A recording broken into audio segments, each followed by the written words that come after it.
Southern succotash is one of those great things that you can do in one pot and you can throw everything in there. And this time of year, we have lots and lots of beautiful vegetables. I have some really fantastic squash and zucchini. We're just getting the first of that in. These gorgeous dragon beans, some enormous and fantastic fava beans, Romanesco, some gorgeous squash blossoms. And I'll show you how easy this is. So, a little bit of butter. This is butter we make at the restaurant. Torpedo onions. To me, succotash is a theory, it's an idea. It's a one-pot sort of thing that should be fresh and vibrant. That's the way I look at it. That's why it's perfect for this farro, because you don't see it very often. And it's a great vehicle to marry with all these great summer vegetables.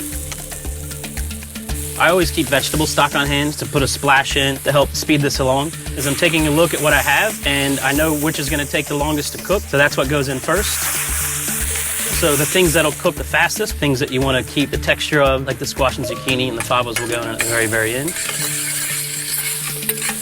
To me, this is a perfect example of Southern cooking because it's all about vegetables and grains, and it's all about being fresh, celebrating the agriculture that we have here and our growing seasons. This is healthy food. This is food that's good for your soul. A lot of people think that Southern food is all unhealthy, and what a lot of people don't know is it's extremely good for you. And one of those fantastic and fresh, vibrant cuisines that's really vegetable-driven. A lot of people think that succotash has to have pork. I disagree. The last thing I would want to put in this is pork, because the pork's going to take it from this beautiful, delicate dish with all these great, fresh vegetables. Then all you're going to taste is pork. So I chose not to use pork in this succotash. I live and die by a theory that we're chasing this moment where something's perfect in the field, it's perfect in the pan, and it's perfect in the bowl.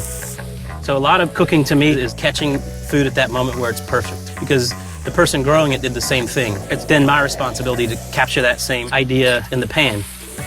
So now my vegetables are almost where I want them, so I'm going to add this beautiful farro that I just braised in a little bit of vegetable stock. There's several varieties of farro that Glenn grows and produces and that we cook with at both restaurants. This is the Farro Verde, one of my favorites. I like it because it's very vegetal and grassy, which to me is perfect for a vegetable-based succotash. It's also very important that you don't put in too much farro. There's a nice balance, so when you eat them, you can taste the farro. You can also taste the vegetables. I'll take these squash blossoms and just tear them right in. You can see the natural starch in the farro is making this creamy. A few drops of lemon juice to brighten it back up. Fresh herbs, parsley and chervil. And this is some aged cheese that we make at the restaurant. The way I see things, the last thing I want to do is dump a bunch of heavy cream, a bunch of butter, a bunch of pork in here, because that mutes it.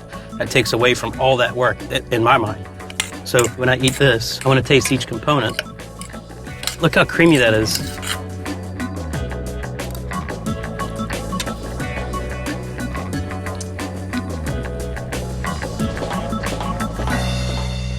God, I love cooking food. It's the coolest thing, man.